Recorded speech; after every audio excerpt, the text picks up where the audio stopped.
Olá, meu nome é Ângelo, sou do canal Coisas de Espírito. Nesse relato vocês vão perceber também para que serve a incorporação na projeção. Para que serve assim, eu estou sendo muito superficial. Como que os amparadores usam os encarnados que têm a mediunidade de incorporação? Lógico que eles usam também esses amparadores espirituais, eles também utilizam pessoas que têm outras mediunidades. Eles formam equipes lá. Eu vou contar a minha projeção, eu vou contar de onde eu me lembro, né? Eu estava numa farmácia e andando dentro de uma farmácia. E aquele lugar parecia que ou era meu ou eu trabalhava lá. Então eu já estava incorporado. Estava incorporado essa pessoa que morreu e estava indo trabalhar todo dia nesse lugar. E na realidade, não sei bem se era uma farmácia, mas parecia uma farmácia. Então eu vou considerar um lugar, porque o lugar onde esse irmãozinho que não sabia que morreu estava indo. Eu estava na farmácia incorporado com esse irmãozinho, então por intuição eu deixei ele no comando. Ele ficou no comando da situação, achando que estava encarnado. Aí ele andando dentro da farmácia, né? E eu com ele, né, vendo tudo que ele estava vendo. Ele olhou na direção do caixa, né, tinha uma moça lá, e ele estranhou aquela moça. Aí ele logo pensou, deve ser funcionária nova. Mas estava meio chateado já, né? Que ele não estava sabendo quem era, ele não estava esperando aquilo. Que era funcionária nova. Eu olhei, quando ele olhou e eu vi, eu conheci a pessoa. Era uma colega minha que trabalha no centro espírita aqui em cima. Bom, para ele não era uma pessoa, um encarnado, né? Sei lá, ele achou que era uma pessoa nova na firma dele, onde ele mandava, onde ele era o rei lá. Então ele começou a andar no corredor da farmácia lá entre uma prateleira e outra, né? E olhando para a caixa e viu ela atendendo muito pessoal lá. E até o pessoal que estava sendo atendido lá, parecendo que estava comprando alguma coisa, eu não sabia quem era, mas depois que eu acordei, eu desconfio também que era um amparador, ou encarnado que estava lá para amparar esse irmão. Bom, aí estava aquele clima, tipo assim, ele não desconfiava, ele só estava bravo porque ninguém avisou ele que tinha um funcionário lá. E ela estava atendendo um caixa uma outra pessoa, também que estava envolvida. Aí, por intuição de um espírito, de um amparador, ele começar a querer direcionar ele para andar naquele lugar, mas nos pontos que ele queria. A intuição vinha em mim e eu ficava propondo para ele, mentalmente. Ele não falou, vamos lá, não, eu falava, eu vou. Era assim que eu fazia. E aí ele ia comigo. E provavelmente dentro da consciência dele, era assim, o espírito de luz mandava a ideia para mim, eu falava, eu vou fazer isso, e na cabeça dele, para ele era a mente dele. Provavelmente, isso eu acho. Não provei isso, mas então. Aí eu falei, eu vou dar uma andada. Aí essa inspiração de andar, ele automaticamente ele quer andar, fazer o que ele fazia quando era vivo. Então ele fica querendo fazer aquela trajetória, né? Ele estava preso naquele serviço ali. Morreu, não sabia, é lógico.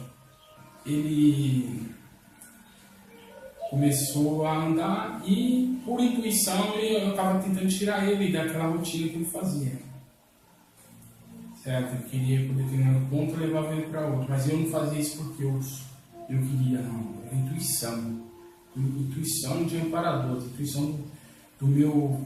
Eu não vou falar amparadores, porque eu conheço como anjo, eu conheço como mentor. Então eu vou falar mentor, mas pode ser um amparador para vocês. É a mesma coisa, eles não ligam para isso. Então o meu mentor, o mentor da equipe, porque eu não estava sozinho nessa empreitada. E talvez não são só um, são um grupo de mentores. Talvez não, às vezes são. Eu já tive algumas reuniões que me deram puxão de orelha, então não tinha só uma. Então provavelmente para fazer um resgate desse aí, também não tem só. Se o meu puxão de orelha não tinha, ele começou a andar, ele aceitou a ideia, começou a andar. Só que ele queria ir para um lado, e eu falei, não, eu quero ir vamos por ali. E ele foi. Ele só estava tudo estranho já lá dentro. Já não estava do jeito que ele estava acostumado a ver. Ele ficou diferente. E isso estava me intrigando ele. Bom, essa estratégia que os amparadores utilizam para pessoas que estão nesse loop, que ainda estão, tem umas que até estão indo lá no serviço mesmo, lá estão atrapalhando quem trabalha lá, quem é encarnado, uns funcionários da farmácia. Eles usam essa técnica, esses mentores que participam, que me dão essa oportunidade de trabalhar, eles usam muito essa técnica. Eu não sei se os outros utilizam desse jeito. Bom, eu vou ao caso do cara. Então ele estava andando num corredor. Aí eu falei, vamos lá pro banheiro. Foi intuição que me deram. Na hora saquei, falei, vamos lá pro banheiro. Aí chegou no banheiro, eu estava incorporado nele. Meu corpo estava na cama, eu estava projetado e incorporado nele. Certo? Eu não estava acordado, meu corpo estava dormindo. Eu não estava em vigília. Para vocês entenderem. Então é uma incorporação na projeção. Aí no banheiro, ele começou a fiscalizar os azulejos do banheiro. Eu não sei qual a função dele lá. Ele era um cara que perseguia pelo jeito de funcionário, um cara rígido, até demais. E era um cara que vivia para o trabalho, pelo jeito. Vivia para o trabalho. Ele estava fiscalizando os azulejos do banheiro, procurando pelo novo. E olha daqui, e eu com ele, olha dali. Aí ele achou um desenho obsceno em um dos azulejos, fica aquelas canetas azul. É um desenho de uma parte íntima de um homem que o cara fez. Escreveu algumas coisas obscenas no desenho. Aí ele, olhando para aquele desenho, ele disse o nome de quem fez, eu não me lembro o nome. Falou, acusando ele de ter feito aquele desenho e de ter sido moleque, né, por aquilo. Bom, e ele continuou olhando nos azulejos, né? Aí ele viu uma data, escrito em número, essa data.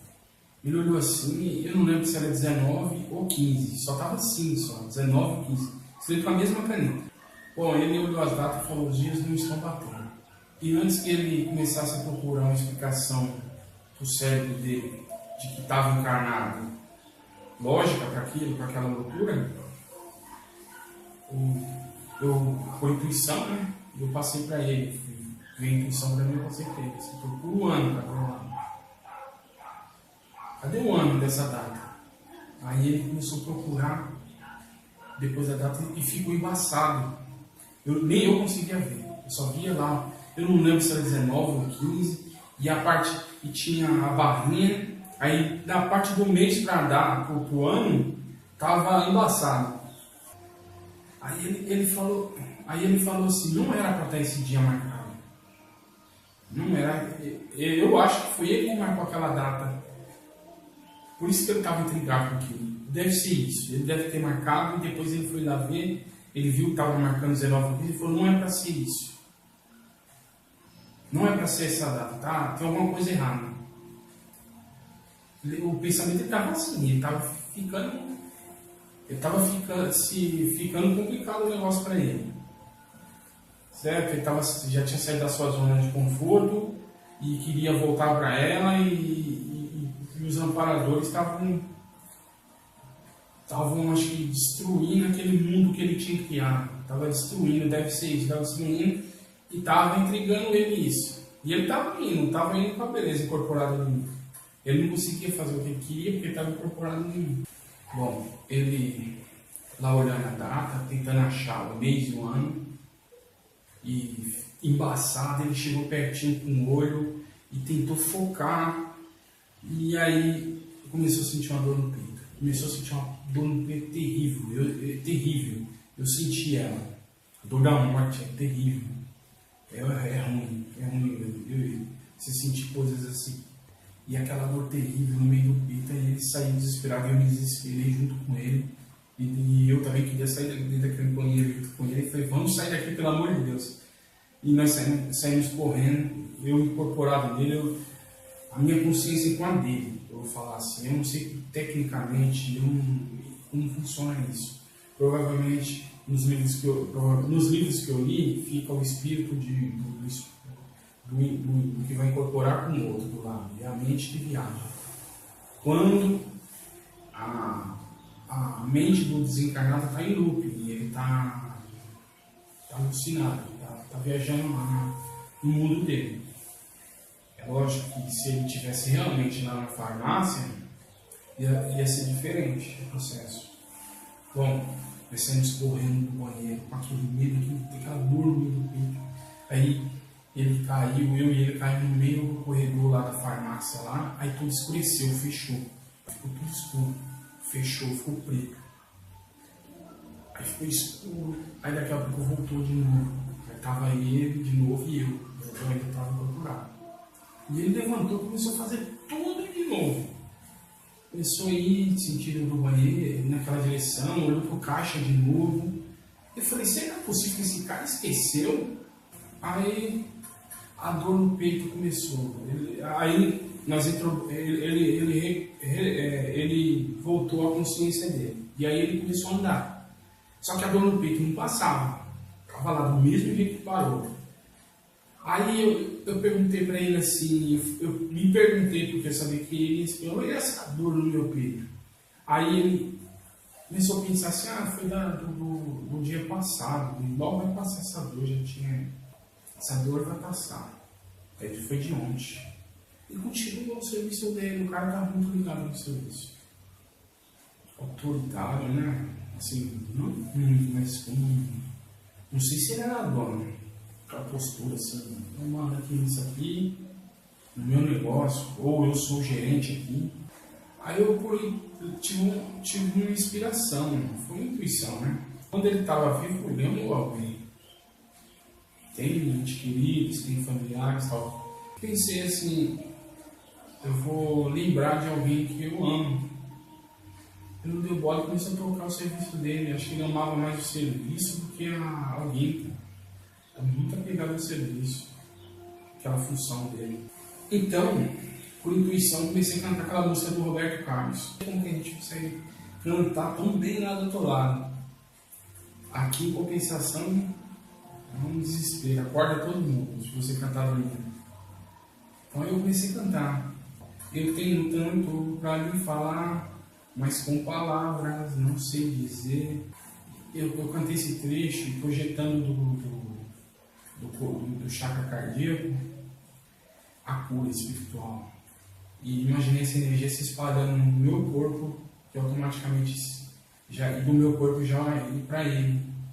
Aí eu terminei essa frase da música do Roberto Carlos. Aí eu acordei em casa com meu irmão me chamando, caçula. Longe. Tudo bem? Eu falei, tá tudo bem. Ele deve ter acordado comigo cantando. Eu acho que foi horrível. Aí ele acordou e falou, esse rapaz tá passando mal. Ele me acordou para ver se estava tudo bem. Aí eu só abri o olho um pouquinho e falei, tá tudo bem, voltei a dormir. E lembro que eu olhei assim e vi ele se apagando. Aí eu comecei a ter consciência de novo, eu já estava incorporado no mesmo lugar que ele partiu da primeira vez. E era ele de novo. E ele começou de novo a andar. Só que aí ele já começou a pensar em uma pessoa, numa mulher. Ele começou a pensar numa... E eu senti assim, um amor na vida dele. Era um amor, uma pessoa que era uma mulher que ele amava.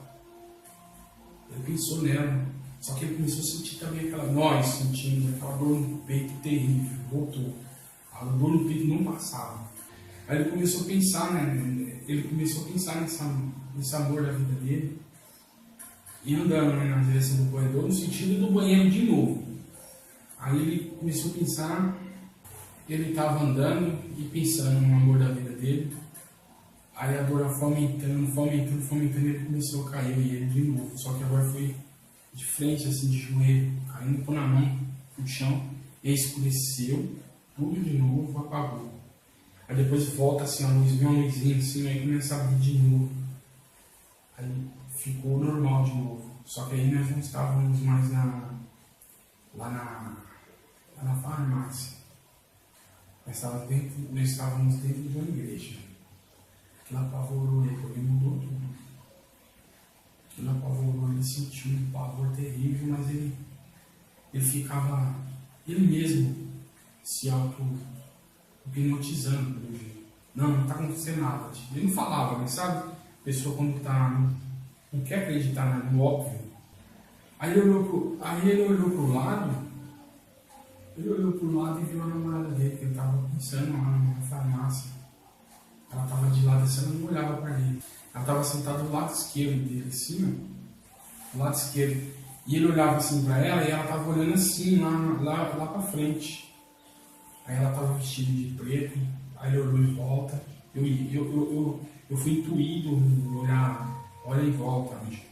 Aí eu falei, vamos olhar em volta. Aí ele olhou comigo em volta, os pessoal estavam vestidos de preto, todo um bocado de gente triste.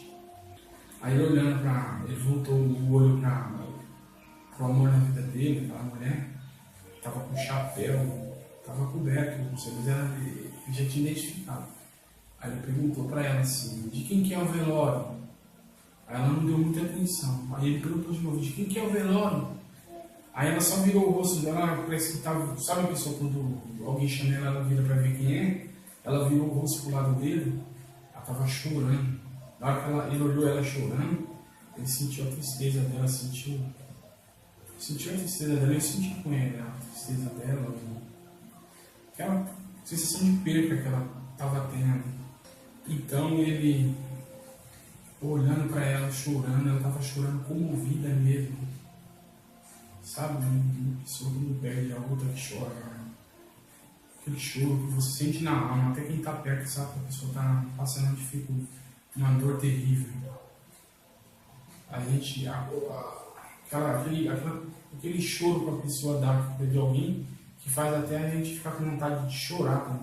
Ele olhou para frente assim, ele olhou para frente e gritou, eu já entendi, eu morri, foi isso, não foi, eu morri. Começou a perder o controle e gritar, eu morri, não foi, eu entendi. Aí aquelas vibrações terríveis, começou a subir os pés dele até em cima, eu sentia aquele fio na espinha, aquele medo, sentia aquela coisa meio doendo, uma tristeza sem fim. A vibração no seu corpo, o corpo dele foi terrível, foi tenebrosa, que invadiu ele. Foi uma vibração tenebrosa. E ele foi tragado, eu fui junto com ele, foi tragado, assim como aquele lugar, aquela igreja que sumiu, ficou tudo preto. Ela ficou pequena, assim, você está no lugar, imagina que tem um buraco ali, e você é tragado, assim, você vai de costa para esse buraco, e depois você só vê aquela luzinha no fim, que era a igreja que você estava, e aquilo escuro, e você sendo puxado para trás. Aquela coisa horrível nas costas, aquela sensação horrível de que você está caindo de costas.